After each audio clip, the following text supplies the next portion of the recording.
Hai guys, selamat berjumpa kembali di channel novel populer viral yang keren ini. Sebelum mengikuti kelanjutan kisah Dev atau Camping yang semakin seru dan mendebarkan ini, mohon bantuan kalian untuk subscribe, like, komen dan share video-video yang ada di channel ini ya.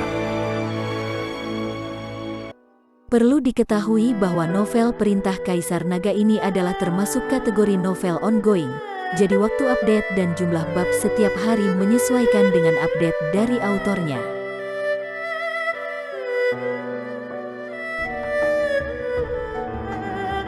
Perintah Kaisar Naga bab 3756, 3757, 3758. Pria berjenggot kambing sekarang telah benar-benar melihat betapa menakutkannya Dev. Panah yang baru saja ditembakkan akan sulit dilawan bahkan oleh alam kesengsaraan tingkat 9.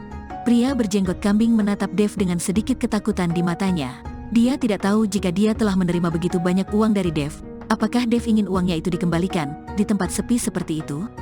Jika Dev ingin kembali sekarang, pria berjenggot kambing mungkin tidak akan berani kentut sama sekali. Dev melirik pria berjenggot kambing yang tercengang, tersenyum ringan dan berkata, "Setelah menerima uang saya, Anda harus membantu pekerjaan saya. Ayo, kesini dan bantu saya menggali." "Baiklah, baiklah." Pria berjenggot kambing itu segera bangkit, lalu membantu Dev mulai menggali. Gelombang panas terus mengalir dari tempat mereka menggali. Saat Dev sedang menggali bersama pria berjenggot kambing, di sebuah halaman di kota Nanju, Mu Yao merasa malu dan mengumpat dengan marah. "Dasar bocah sialan, kalau aku bertemu lagi denganmu, aku pasti akan memotongmu menjadi beberapa bagian." Tubuh Mu Yao telah terbakar oleh api, dan wajahnya menjadi hitam. "Pamanmu, wanita tertua ada di sini dan sudah lama menunggumu." Saat ini, seorang pemuda dari keluargamu melangkah maju dan berbisik. Ketika Mu Yao mendengar ini, dia buru-buru berjalan menuju ruang tamu bahkan tanpa sempat mengganti pakaiannya. Di ruang tamu, Bibi Mukui sedang duduk tegak dengan ekspresi muram. "Bibi," melihat ini, Mu Yao buru-buru melangkah maju untuk memberi hormat. Bibi Mukui melirik penampilan Mu Yao yang memalukan dan tanpa sadar mengerutkan kening. "Mu Yao, apa yang kamu lakukan? Kenapa keadaanmu kacau balau begitu? Saya memintamu ke sini untuk memimpin tim di sini, karena saya memiliki sesuatu untuk dipercayakan kepadamu. Tapi lihat bagaimana penampilanmu sekarang?" Bibi Mukui bertanya dengan penasaran. Meskipun Mu Yao berusia lebih dari 60 tahun dan sangat tua, dia hanyalah anggota cabang dari keluargamu dan tidak memiliki status, jadi dia dipanggil dengan nama depannya dan dimarahi. Perlu diketahui bahwa hanya mereka yang merupakan anggota keluarga langsung yang dapat menduduki jabatan kepala keluarga dan mempunyai status tinggi dalam keluarga. Beberapa dari garis keturunan cabang yang lebih jauh bahkan tidak lebih tinggi statusnya dari pembantu rumah tangga. Setelah dimarahi, Mu Yao hanya berani menundukkan kepalanya, lalu menceritakan semua yang terjadi padanya. Ketika Bibi Mukui mendengar bahwa Mu Yao dibuat berantakan oleh kultivator tingkat ketiga di alam kesengsaraan, dan bahwa dia dapat mencapai sumber api, matanya langsung menyipit. Karena dia tahu bahwa kekuatan Dev adalah alam kesengsaraan tingkat ketiga, dan dia juga memiliki asal-usul api pamungkas. Dev menggunakan asal api pamungkas untuk memecahkan teknik penyegelan esnya pada saat itu. "Pemuda yang kamu temui adalah orang yang membunuh Kuier. Namanya Dev, dan dia juga orang yang disayembarakan untuk dibunuh oleh aliansi penyegel iblis dengan hadiah sumber daya kultivasi 100 tahun. Bibi Mukui mengertakkan gigi dan berkata, Apakah itu dia orangnya?" Mu Yao tertegun. "Wanita tertua menyuruh kita datang ke sini hanya untuk membunuh pria itu kan?" "Ya, tapi kamu harus merahasiakannya. Bagaimanapun, orang ini adalah orang yang telah disayembarakan untuk dibunuh oleh aliansi penyegel iblis dengan imbalan sumber daya ratusan tahun. Jika orang lain mengetahui identitasnya, seseorang pasti akan bertarung dengan kita. Selain itu, Istana Guanghan melindungi orang itu dan berselisih dengan keluargamu kita, jadi kita harus memberi wajah pada Istana Guanghan. Dalam perjalanan ke wilayah kutub ini, selain membunuh Dev, kamu juga harus menjadi orang pertama yang menemukan sumber daya kutub di Istana Guanghan, dan ketika kamu melihat murid Istana Guanghan, bunuh mereka tanpa ampun." Bibi Mukui, sebagai tetua Istana Guanghan, telah mengeluarkan perintah pembunuhan kepada murid-murid Istana Guanghan. "Jangan khawatir, Bibi, saya tahu apa yang harus saya lakukan." Mu Yao menepuk dadanya dan berjanji, "Pergi dan ganti bajumu secepatnya, kamu benar-benar mempermalukan keluargamu kami." Setelah mengatakan itu, Bibi Mukui pergi. Sementara itu, Dev di sisi lain masih bekerja keras dengan pria berjenggot kambing. Ternyata, Raja Iblis Awan Merah meraung penuh semangat. Dev juga melihat beberapa meter di bawah tanah, sebuah tengkorak terlihat teronggok dengan tenang. Tengkoraknya juga sudah mengkristal, terlihat transparan, dan tengkorak itu mengeluarkan banyak gelombang panas. Alasan mengapa salju di sini mencair adalah karena tengkorak ini. Melihat tengkorak di depannya, Dev tidak dapat membayangkan bahwa itu milik Raja Iblis Besar Awan Merah. Dev mengambil tengkorak itu, dan sebuah aura langsung mengalir ke lautan kesadaran Dev, dan Raja Iblis Awan Merah hampir melompat kegirangan. Aku ingat sesuatu, Raja Iblis Awan Merah benar-benar terbang keluar dari lautan kesadaran Dev. Ketika Dev melihat ini, dia terkejut. Sisa jiwa Raja Iblis Awan Merah masih bisa bertahan di lautan kesadarannya sendiri. Jika dia meninggalkannya, mungkin akan segera menghilang. Dan pria berjenggot kambing itu terkejut saat dia melihat sisa jiwa tiba-tiba terbang keluar dari tubuh Dev. "Senior, kamu dalam bahaya?" Dev dengan cepat mengingatkan. Raja Iblis Awan Merah tidak berbicara, tapi mengambil tengkoraknya sendiri. Dari tengkorak, sinar cahaya redup terus terjalin dengan sisa jiwa Raja Iblis Awan Merah. Setelah beberapa saat, Raja Iblis Awan Merah menunjukkan ekspresi menyakitkan, dan kemudian kembali ke lautan kesadaran Dev. Pria berjenggot kambing menatap semuanya dengan tatapan kosong, tidak berani mengucapkan sepatah kata pun. "Senior, apa yang kamu ingat?" Dev bertanya dengan cepat. "Pegunungan ini adalah tempat pemakamanku. Tubuhku terkubur di bawah seluruh gunung Tianmo," kata Raja Iblis Awan Merah dengan mata kusam. Dev tidak tahu harus berkata apa. Gunung Tianmo ini adalah pegunungan terbesar di seluruh alam surgawi, melintasi seluruh wilayah selatan. Dan tubuh Raja Iblis Awan Merah dimakamkan di pegunungan yang begitu luas. Ini lebih sulit daripada mencari jarum di tumpukan jerami. Bagaimana cara menemukannya, senior? Tahukah kamu siapa yang membunuhmu dan menguburkanmu di Gunung Iblis dan menjebak sisa jiwamu di sini? Dev bertanya. Orang yang bisa membunuh Raja Iblis Awan Merah, memotong-motong tubuhnya dan menguburkannya di Gunung Iblis Surgawi, dan menekan jiwanya di Gunung Tianmo, pasti sangat kuat. Raja Iblis Awan Merah menggelengkan kepalanya. "Entahlah, ingatanku masih sangat kabur sekarang, tapi cepat atau lambat aku akan mengetahuinya, dan cepat atau lambat aku akan membalas dendam." Raja Iblis Awan Merah mulai memiliki niat membunuh di matanya. Ini membuktikan bahwa dia perlahan memulihkan ingatannya. "Senior, sekarang kami hanya memiliki tulang tangan dan tengkorakmu. Mungkin sulit untuk beregenerasi. Jika ada peluang dan petunjuk, saya akan mencarikan bagian tubuh lainnya untuk Anda." Dev berkata pada Raja Iblis Awan Merah. Bagi Raja Iblis Awan Merah, Dev hanya bisa melayaninya dengan hati-hati. Jika orang ini benar-benar terlahir kembali, dia mungkin pendukung terkuat Dev.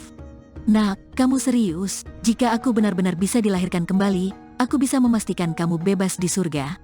Raja Iblis Awan Merah berkata dengan penuh rasa terima kasih. Ketika Dev mendengar ini, dia tahu bahwa orang ini sedang membual. Ada begitu banyak tuan di surga, dan masih banyak surga di langit, dan Raja Iblis Awan Merah hanya ada di surga ke-9. Jika dia benar-benar hebat, dia tidak akan dibunuh atau dipotong-potong untuk menekannya. Tapi menjadi tak terkalahkan di dunia surga dan manusia serta membantunya naik akan sangat bermanfaat bagi Dev. Setelah meninggalkan lembah salju, Dev ingin kembali ke istana Guanghan. Misi pria berjenggot kambing telah selesai, dan dia akan terus menghasilkan uang di kota Nanjing. "Rekan Tao, meskipun saya tidak tahu identitas Anda, tetapi dengan senjata ajaib yang Anda bawa, saya yakin Anda pasti bukan kultivator biasa. Saya punya 20 koin roh emas ungu di sini. Saya akan memberikan semuanya kepada Anda. Semua yang saya lakukan sebelumnya anggap saja sebagai bantuan. Saya juga ingin menjadi teman Anda." Pria berjenggot kambing tidak bodoh, dia selalu takut jika dia menipu uang Dev akan membalas dendam. Terlebih lagi, menghabiskan sedikit uang ini untuk berteman dengan orang-orang seperti Dev layak dilakukan. Melihat penampilan pria berjenggot kambing, Dev tahu bahwa orang ini ketakutan setelah melihat kemampuannya. "Ambil saja uangnya, kamu pantas mendapatkannya, dan aku tidak akan merepotkanmu untuk uang sekecil ini.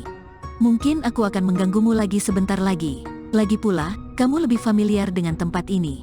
Dev berkata sambil tersenyum tipis. Ketika pria berjenggot kambing mendengar ini, dia segera menyimpan koin roh tersebut, dan kemudian berkata sambil tersenyum, "Tidak masalah, saya yang paling akrab dengan area ini. Jika Anda meminta saya menjadi guide Anda, saya pasti akan melakukannya secara gratis." Setelah mengucapkan selamat tinggal pada pria berjenggot kambing, Dev kembali ke istana Guanghan.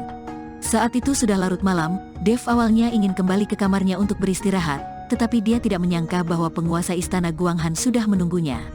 "Tuan Chen, apakah ada yang salah dengan Anda, sehingga Anda pulang selarut ini? Jika Anda ingin memenuhi suatu kebutuhan, saya telah katakan bahwa murid istana Guanghan dapat melakukan apapun yang Anda inginkan, jadi Anda tidak perlu malu." Pemilik istana bertanya pada Dev. Ketika Dev mendengar ini, dia segera menjelaskan, kepala istana salah paham.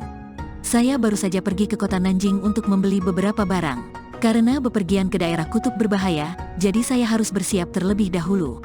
Bagaimana keuntungan Tuan Chen? Pemilik istana bertanya. Tidak buruk, barang yang kubeli seharusnya berguna selama perjalanan, kata Dev. Kalau begitu aku tidak akan mengganggu istirahatmu, tapi kamu harus ingat bahwa di saat yang paling berbahaya, kamu harus memastikan keselamatanmu sendiri dan melarikan diri, dan kamu bisa mengabaikan keselamatan para biarawati itu.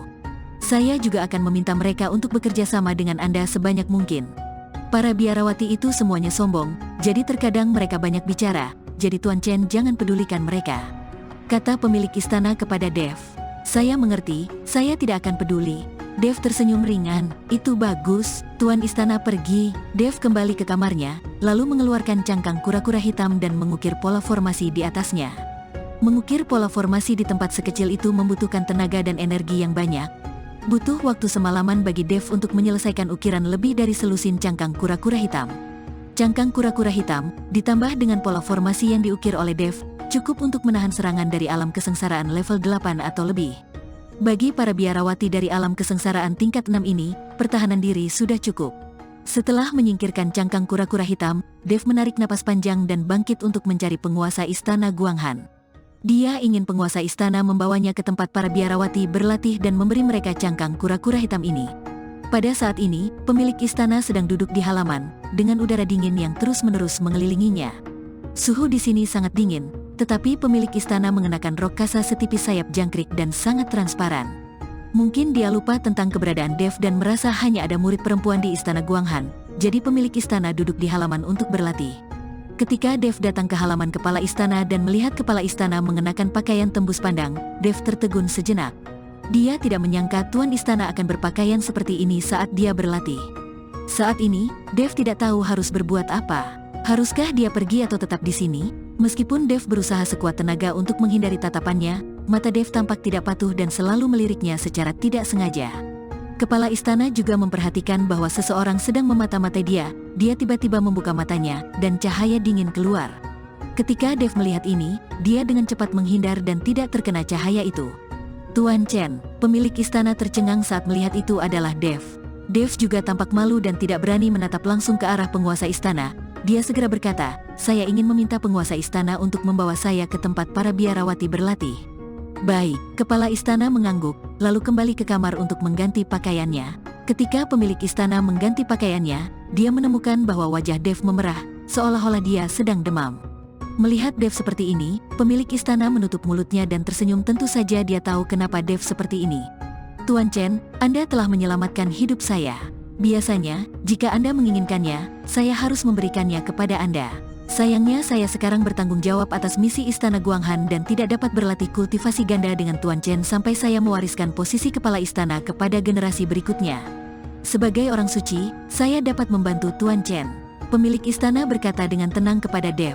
Tuan istana salah paham, aku tidak bermaksud begitu, ayo cepat pergi.